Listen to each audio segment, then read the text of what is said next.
Olá pessoal, bom dia, tudo bem? Hoje, dia 6/6, nós vamos dar início ao terceiro módulo que leva o título de Cura e Libertação. Para iniciarmos essa aula, nós vamos falar sobre batalha espiritual. Segue o material na tela.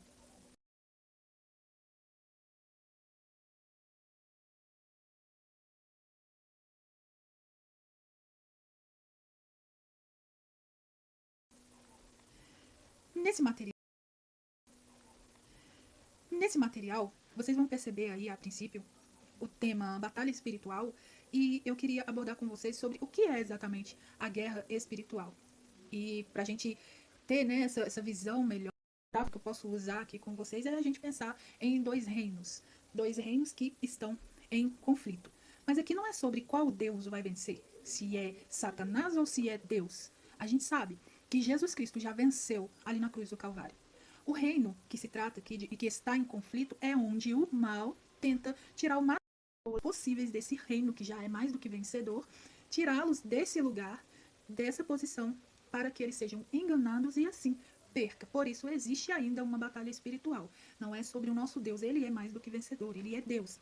É sobre nós, as tentações que passamos, o que vivemos nesse mundo, os enganos que podemos cair neles, as armadilhas espirituais. Então, sim, por causa disso, e porque estamos condicionados ainda a esse mundo, por isso existe esse conflito ainda entre esses reinos, né?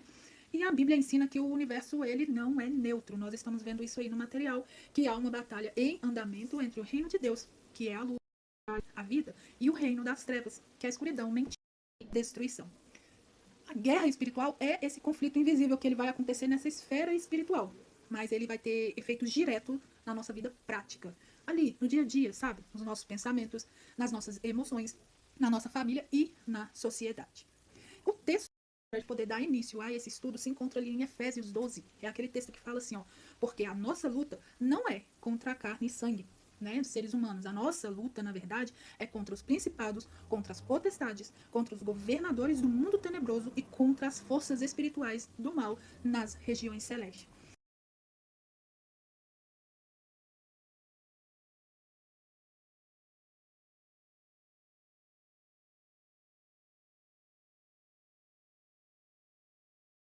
Então é a partir desse texto que nós vamos ver três verdades fundamentais. Olha aí na tela. Essas verdades são: 1. O inimigo não são as pessoas. Aí nesse texto já está claro. Nosso inimigo não são as pessoas. Não é o seu marido, não é o seu chefe, não é seu vizinho, não é quem pensa diferente de você. O verdadeiro conflito ele vai acontecer nos bastidores. A segunda verdade fundamental aí é que o inimigo ele é organizado. Nós estamos vendo bem isso aí em Efésios 6:2. Né? Existe uma hierarquia, principados, potestades, força do mal, eles operam com estratégia. E a terceira aí é que o campo de batalha ele é invisível. O conflito acontece nas regiões celestes, mas vai se manifestar na nossa realidade.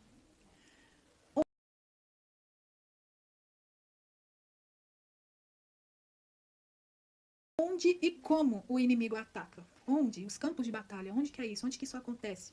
E nós vemos muito erro acontecendo aí, que é achar que a guerra espiritual só acontece em manifestações sobrenaturais externas, sabe? Aquela possessão, coisas voando, materialização.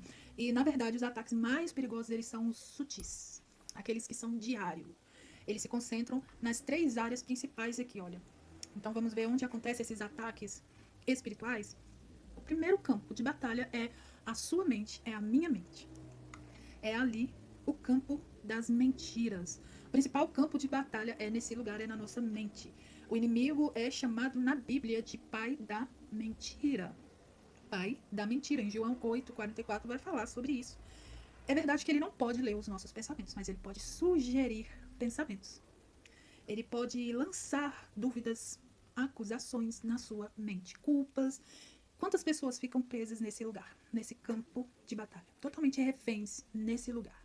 Presas, aprisionadas na própria mente. Cheia de culpas, de remorso, de dor, de acusações, de feridas, de dúvidas, muitas sugestões na mente. Então, um dos maiores campos de batalha do inimigo vai ser na mente. E a estratégia dele é plantar pensamentos de medo, de rejeição, inferioridade ou orgulho, esperando, né, que você os adote como se fossem os seus próprios pensamentos.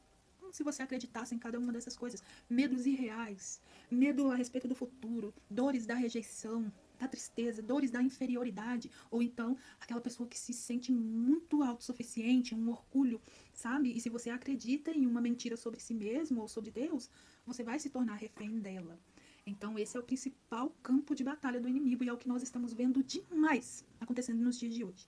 Pessoas sendo aprisionadas nesse lugar da mente.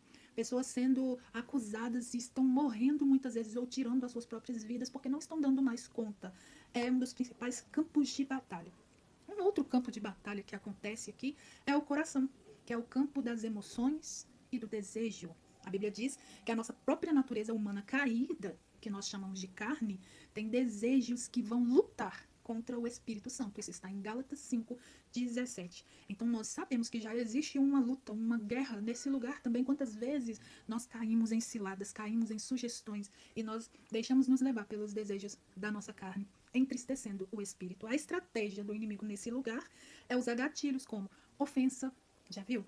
A pessoa te ofende, aí você quer ir lá tirar satisfação e quer resolver, tomada pela carne, pela ira, você quer ir lá resolver. É a falta de perdão, a amargura, a inveja, a cobiça. Se a gente mantiver mágoa no coração, queridos, nós criamos brechas de legalidade para que o inimigo possa agir assim, ali naquele lugar. Em Efésios 4:26-27, nós vemos sobre isso. Nós precisamos estar ali constantemente renunciando às obras da carne para que o Senhor possa agir e falar e nos convidar a ter intimidade com Ele todos os dias, nos afastando de todas essas coisas. O terceiro campo de batalha que acontece é na cultura e no sistema do mundo, que é o campo dos valores, né? Como nós estamos percebendo que existem valores distorcidos hoje em dia, né? Princípios e ensinos distorcidos, doutrinação. É um campo onde a sociedade tem sido bastante afligida. O mundo, né, no sentido bíblico, é o sistema de valores que ignora a Deus. A estratégia é, claro, normalizar aquilo que Deus condena e ridicularizar o que Deus valoriza, né? A pressão social, a mídia, muitas vezes elas são usadas para moldar sutilmente os nossos padrões morais. Então nós sabemos, queridos, nesse sentido que o mundo, o sistema tem sido corrompido porque é um dos campos de batalha espiritual. Resumindo aqui, a mente, o coração e a cultura ou o sistema são campos de batalha que acontece ali as guerras, né, na nossa mente, no nosso coração e no sistema. Manual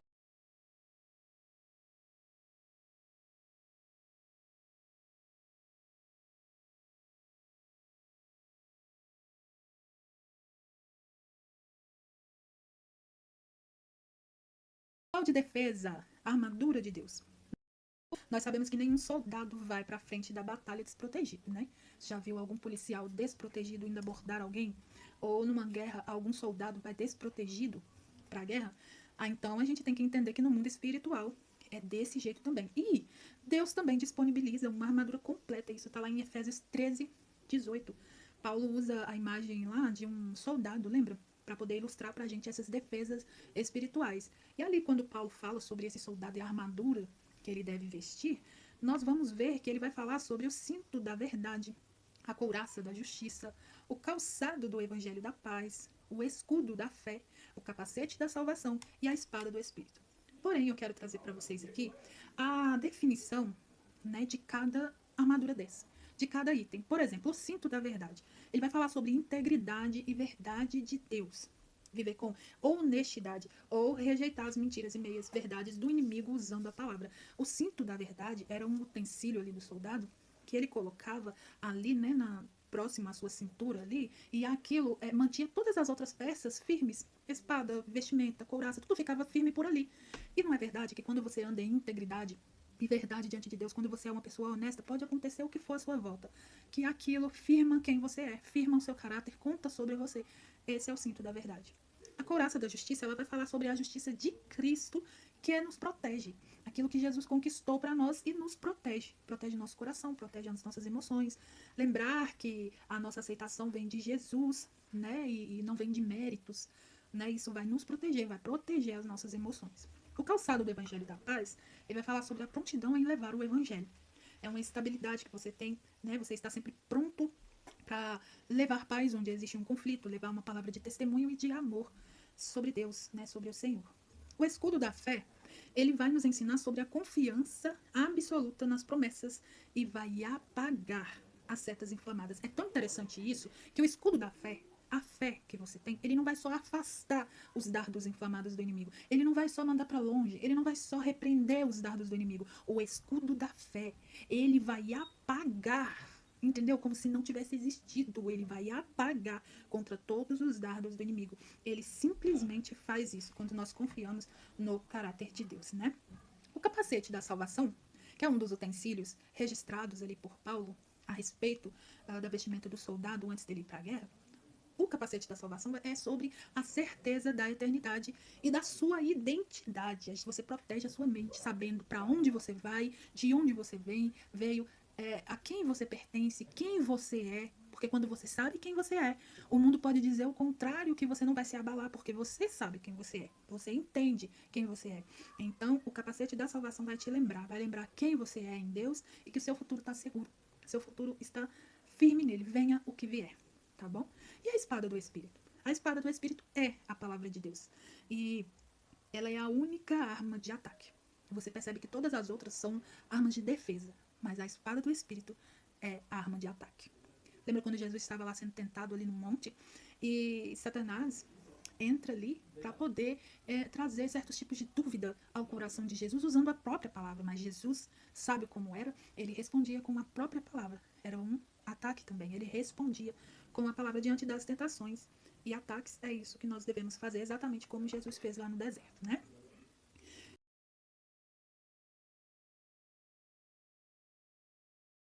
Quero mostrar para vocês dois extremos totalmente errados, tá? O primeiro extremo é a gente superestimar o nosso inimigo.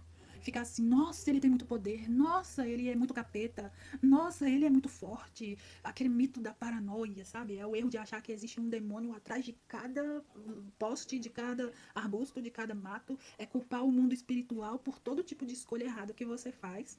E nós mesmos fazemos isso ou vivemos sempre com medo quando a gente vai para esse lugar. Nós fazemos isso. Né? Então, a gente tem que evitar essa superestimação do inimigo, achar que realmente o diabo é um ser maior, né, que tudo, maior que até o próprio Deus, que ele está ali, né, e que ele pode vencer a qualquer momento o nosso Deus, e que ele está em batalha, e que Deus está perdendo, e que Jesus está perdendo. Não é isso, tá bom?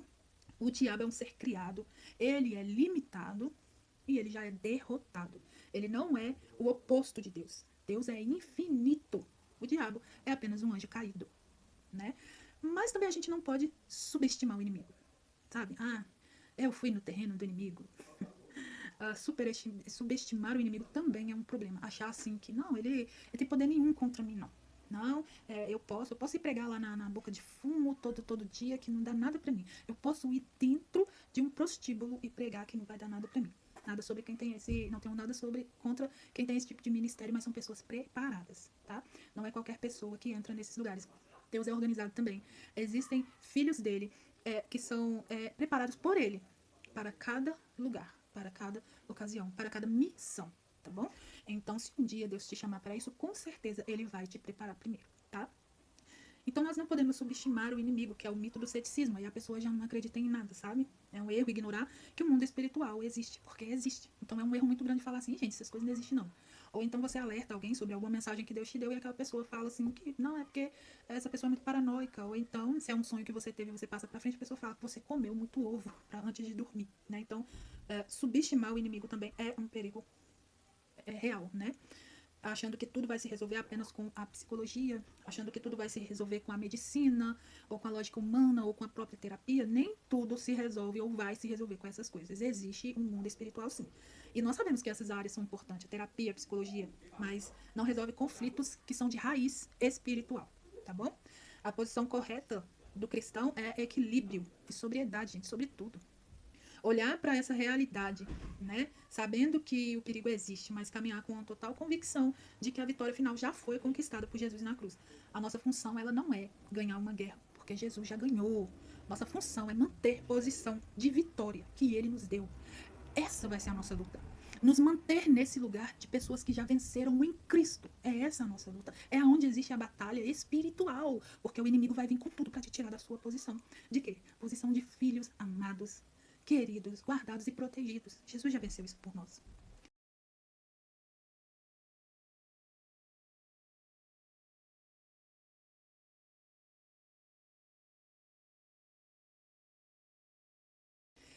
Lá nas cartas de Paulo, ele menciona ali em Efésios 12 um tipo de hierarquia. Vocês percebem lá em Efésios 12 que ele fala assim: principados, potestades, governadores do mundo tenebroso ou hostes espirituais das regiões celestes. Mas para a gente entender um pouco essa hierarquia, nós vamos precisar dar um passo para trás para entender o significado no grego, né, que era a língua original antiga falada, que aí a gente consegue entender melhor algumas nomenclaturas que a Bíblia fala. Por exemplo, quando Paulo fala sobre principado, no grego essa palavra é archai. Então, quando Paulo fala sobre archai, que é principado, isso significa líderes, magistrados ou aqueles que vêm primeiro. Ou seja, o papel do principado na hierarquia é que eles são seres de mais alto escalão.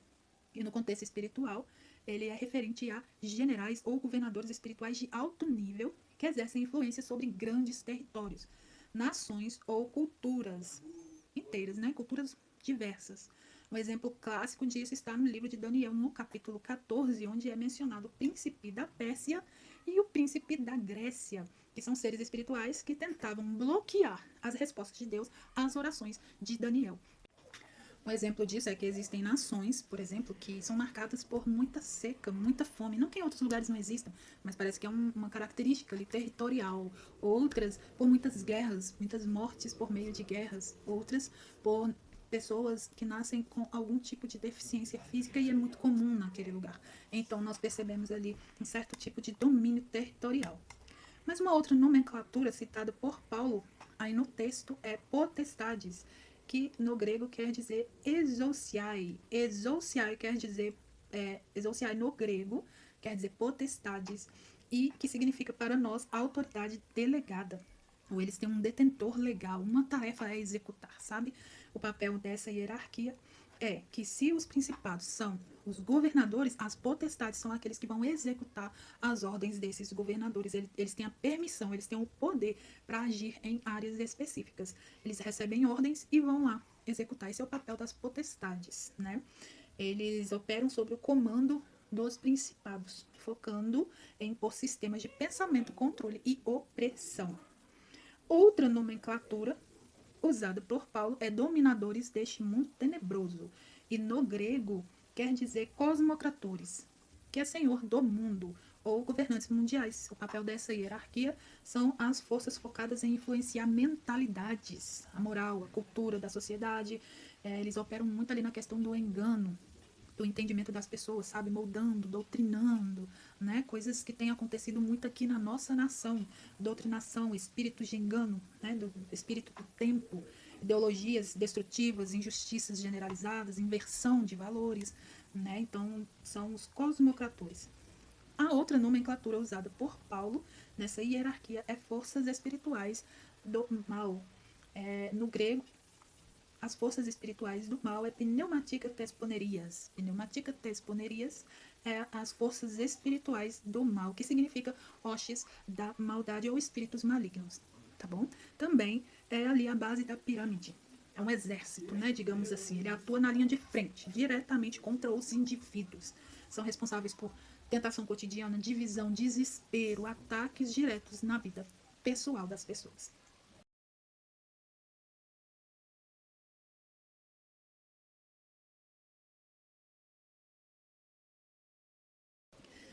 Vamos ver um outro assunto aí, que é a origem e a natureza dupla. E o texto que eu quero usar para vocês é Colossenses 1,16, que afirma que todas as coisas, visíveis e invisíveis, tronos, soberanias, principados ou potestades, foram criados por Deus. Uhum. Principados, potestades, todos eles, todas as coisas visíveis e invisíveis foram criados por Deus. Ué, Patrícia, mas você falou aí que eles agem para poder destruir as pessoas? Peraí. Eles foram criados por Deus, mas a finalidade não era essa. A finalidade deles na criação era uma finalidade boa para serviço do Senhor. Ali também tem ordens, né? Tem missão delegada, tem exércitos de Deus. E quando eles se rebelam, então eles caem no mundo aqui, é mandado, é expulso para cá e passam a operar contra o nosso Deus. Tá bom? No entanto, com a rebelião deles, né? Essa estrutura ela se corrompe e esses postos de comando passaram a ser ocupados por forças caídas que guerreiam contra o reino de Deus. Entende, queridos? Mas todas essas coisas foram sim criadas por Deus. Porém, com a rebelião deles, eles passam a atender o outro lado, né? Passaram a servir o mal.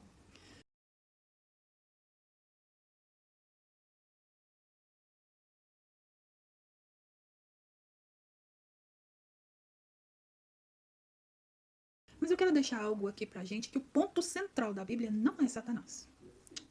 O ponto central da Bíblia não é ficar falando ali de demônios. Não. O ponto central da Bíblia, o objetivo de Paulo alistar essa hierarquia, não era fazer com que as pessoas ficassem com medo ou paranoicas, né, com o mundo espiritual, de jeito nenhum.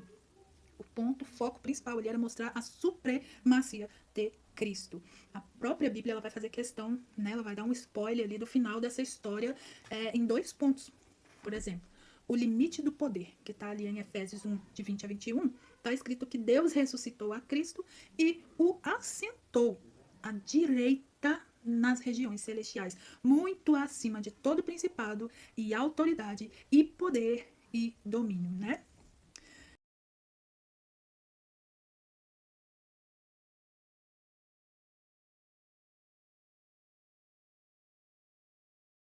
Olha aí um outro tema que eu quero deixar aqui para vocês nessa aula de batalha espiritual é como vencer a guerra espiritual. A gente sabe que a vitória na guerra espiritual ela não vai depender de gritos, não vai depender de rituais complexos ou de focar o tempo todo ali no inimigo. A vitória ela é baseada em três pilares práticos. A vitória é baseada na sujeição e resistência. Em Tiago 4,7 vai falar assim: sujeitai-vos, portanto, a Deus e resistir ao diabo. Você se sujeita a Deus e você resiste ao diabo. Existe uma ordem exata. Primeiro você se submete, né, que é ali a questão da obediência, do alinhamento da vida com a vontade de Deus, e só depois a gente vai resistir, né, ao erro e à tentação. E tentar resistir ao mal, sem estar submetido a Deus, é lutar sem autoridade, né? Imagine você ir para uma guerra, querendo guerrear, mas você não é sujeito ao seu general. Imagine, você vai perder essa guerra, tome cuidado. Então, como vencer a guerra espiritual? 1. Sujeição e resistência. 2. Oração constante. A armadura de Deus, ela termina com a seguinte instrução. Lá em Efésios 6,18 fala: orem no Espírito em todas as ocasiões, com toda oração e súplica. A oração é esse canal de comunicação entre você e seu general, entre você e o quartel-general, entre você e Deus. É através dela que nós vamos nos fortalecer pela intervenção de Deus. A terceira maneira de vencer a guerra espiritual, a primeira é sujeição e resistência, a segunda é a oração constante e a terceira é a renovação da nossa mente. Para vencer as mentiras, é preciso, né, que a gente entenda que a nossa mente precisa ser renovada na verdade. Romanos 12:2 vai nos orientar sobre essa transformação, essa renovação da nossa mente. E quanto mais a gente conhece a Bíblia, fica mais fácil de identificar e rejeitar os pensamentos que não estão vindo de Deus, tá?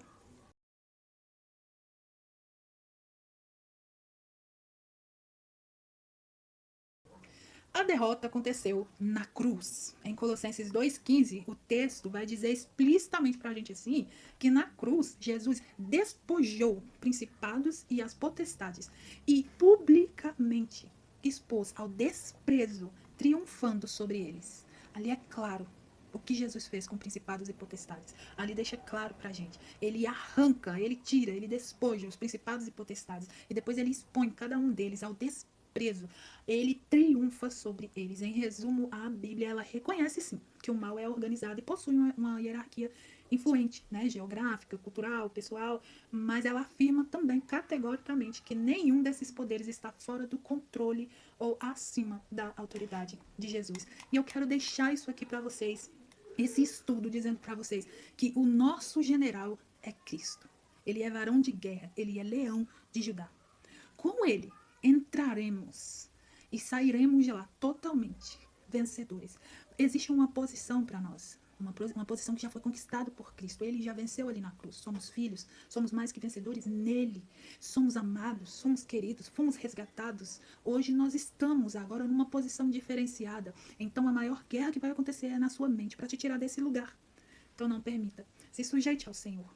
Resista ao diabo. Ore frequentemente e renove a sua mente, para que o Senhor esteja cada vez mais colocando sobre você a certeza, dia após dia, de quem você é nele e de quem ele é em você. Eu agradeço aí a oportunidade de poder estar crescendo junto com vocês nesse estudo. Se tiver alguma dúvida, quiser acrescentar alguma coisa, se tem alguém que quer me ensinar alguma coisa, porque realmente eu não conheço sobre tudo, se você também tem alguma coisa para compartilhar comigo, manda aí para mim, tá bom? Para a gente poder ler, estudar junto, compartilhar e trazer nos próximos estudos. Que Deus abençoe a vida de vocês, fique com Deus e até a próxima. Um abraço.